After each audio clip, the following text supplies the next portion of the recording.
ఓవైపు సముద్రం, మరోవైపు కొబ్బరి, జీడి మామిడి తోటలు, మనసును ఇట్టే ఆకర్షించే వాతావరణం. ఇది నాణానికి ఒకవైపే. రెండో వైపు తెలిస్తే వణికిపోవాల్సిందే. ఆ గడ్డపై గాలి పీల్చడానికి, ఆ ప్రాంతంలో నీళ్లు తాగడానికి కూడా భయపడాల్సిందే. ఆ ప్రాంతమే ఉద్దానం, అంతుచిక్కని మూత్రపిండ వ్యాధికి కేంద్రం.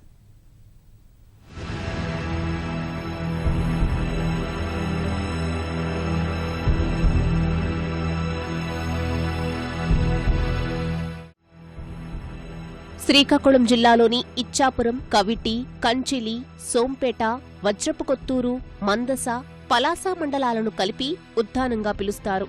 మరో కోనసీమగా ఈ ప్రాంతానికి గుర్తింపు ఉంది. ఇక్కడ ఎటు చూసినా ప్రకృతి సౌందర్యం తొణికిసలాడుతోంది.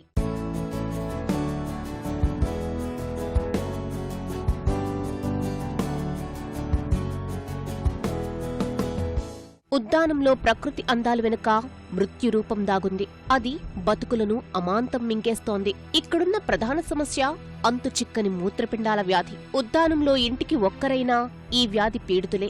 గత 10 ఏళ్లలో వందలాది మంది మూత్రపిండాల వ్యాధితో మృత్యువొడికి చేరారు. ఇంకా ఎంతో మంది రోజులు లెక్కబెట్టుకుంటున్నారు. మా తమ్ముడి గారికి సుమారుగా 4 సంవత్సరాలు కిడ్నీ వ్యాధితో పోరాడి 20 లక్షలు ఖర్చు పెట్టినా మనిషి దక్కలేదు. అక్కడ ఒక 1 ఇయర్ గ్యాప్లో మా మదర్ గారు కూడా అదే పరిస్థితిలో ఇంత చేసినప్పుడు కూడా 5-6 లక్షలు ఖర్చు పెట్టినప్పుడు ఆస్తులు అమ్ముకున్నా జరగలేదు. అనగా జబ్బయ్యి ఒక 3 సంవత్సరాలు ఇక్కడ ఇంట్లో ఇదప్ప చనిపోయారు. చనిపోతే 3 పిల్లలు పట్టుకొని కూలి చేసుకొని బతుకుతున్నాను. 3 ఆడవాళ్ళు. సంవత్సరం 4 మాసాలు 5 మాసాల నుంచి వ్యాధి బాగాలేదు. జ్వరం వచ్చింది. దాని మీద ఇక్కడ డాక్టర్ దగ్గరికి వెళ్ళాము. అతను ఇక్కడ నిలగని చెప్పినారు. మందులు వాడుతుంది మీద అన్నట్టుకి ఇక్కడ మళ్ళీ జ్వరం రాగానే కాలు చేతులు ఎక్కువ పొంగిపోయినాయి.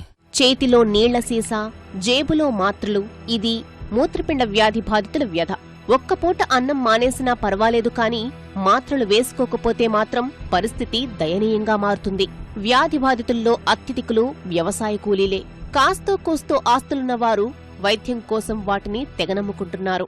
లేనివాళ్లు భగవంతునిపై భారం వేసి కాలం వెళ్లదీస్తున్నారు. కొన్ని కుటుంబాల్లో ఒక్క ఏడాదిలోనే సుమారు 3 చనిపోయిన ఘటనలు ఉన్నాయి.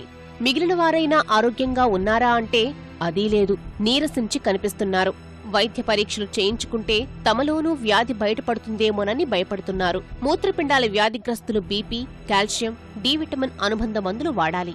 ఇందుకు నెలకు 3 నుంచి 10,000 రూపాయల వరకు ఖర్చవుతుంది.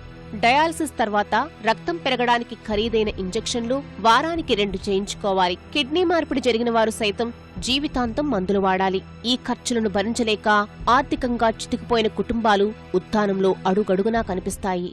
అన్నం తినకపోయినా ఏది అవుతున్నా ట్యాబ్లెట్ అనేది 97 రూపాయలన్నర పడుతుంది ఒక ట్యాబ్లెట్. రోజుకి 4 ట్యాబ్లెట్లు అది వేయాలి. ఈ ట్యాబ్లెట్లు కొందరికి 11,000 12,000 రూపాయలు మందులు అయిపోతున్నాయి. తిరిగి ఎక్కడ డబ్బులు తీసుకునేళ్ళాం, డబ్బులు దొరకలేదు. ల్యాండ్ ఉందా ఒక 3 లక్షలలాగా అయిపోయింది. ఐసీలో పెట్టారు 5 రోజులు. దగ్గర 2 లక్షలు ఖర్చు అయింది.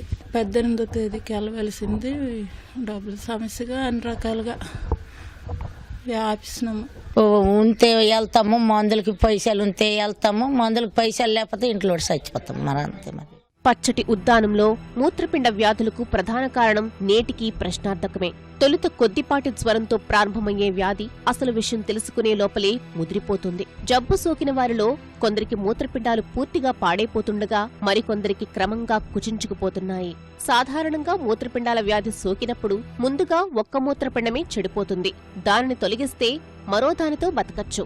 ఉద్దానంలో మాత్రం పరిస్థితి పూర్తి భిన్నం. వ్యాధి తొలి దశలోనే 2 మూత్రపిండాలకు సోకుతోంది. ఈ విషయం గుర్తించేలోపే 2వ దశను దాటి 3వ దశకు చేరుతుంది. ఆ పరిస్థితుల్లో రోగికి కేవలం డయాలసిస్ మాత్రమే దిక్కవుతోంది. డయాలసిస్ చేసినా ప్రాణం నిలబడుతుందన్న భరోసా దక్కడం లేదు. డయాలసిస్ చేసినవారు సంవత్సరం 6 మాసాలు కూడా చచ్చిపోతున్నారు. భయానికి మేము మందులు ఆడుకుంటున్నాము. 2 సంవత్సరాలు 6 మాసాలు అవుతుంది. కొందరు అలాగే 1 సంవత్సరం డయాలసిస్ చేస్తున్నారు, చచ్చిపోతున్నారు. అందుకోసమనే మొన్న వెళ్ళాను. 15 రోజులు 10,000 అయింది. మళ్ళీ వెళ్ళాలి. ఇచ్చాపురం, కవిటి మండలాల నుంచి విశాఖకు రోజు 4 బస్సులు నడుస్తున్నాయి. ఈ బస్సు ప్రయాణికుల్లో అత్యధికులు కిడ్నీ వ్యాధిగ్రస్తులే. డయాలసిస్ మందుల కోసం విశాఖ వెళ్తుంటారు. ప్రపంచ ఆరోగ్య సంస్థ నివేదిక ప్రకారం ఒక ప్రాంతంలో మూత్రపిండాల వ్యాధులు సగటున 7% ఉంటే చాలా తీవ్రమైన అంశంగా పరిగణిస్తారు. ఉద్దానం ప్రాంతంలో ఇది 28 నుంచి 30% వరకు ఉంది. ఇప్పటికే దేశ విదేశాల నుంచి ఎందరో శాస్త్రవేత్తలు, పరిశోధకులు ఉద్దానం వచ్చారు. మూత్రపిండ వ్యాధికి కారణం కనుక్కోవడానికి ఎన్నో పరిశోధనలు చేశారు. గాలి ప్రవాహం లేదని, జనం నీరు తక్కువ తీసుకుంటున్నారని, పొగ తాగుతున్నారని ఇలా అనేక కారణాలు చెప్పుకొచ్చారు. కానీ సరైన కారణాన్ని మాత్రం కనిపెట్టలేకపోయారు. వ్యాధి కారణం తెలియక, ఖరీదైన మందులు వాడలేక ఉద్దానంలో ఇప్పటికీ చావుడప్పు మోగుతూనే ఉంది.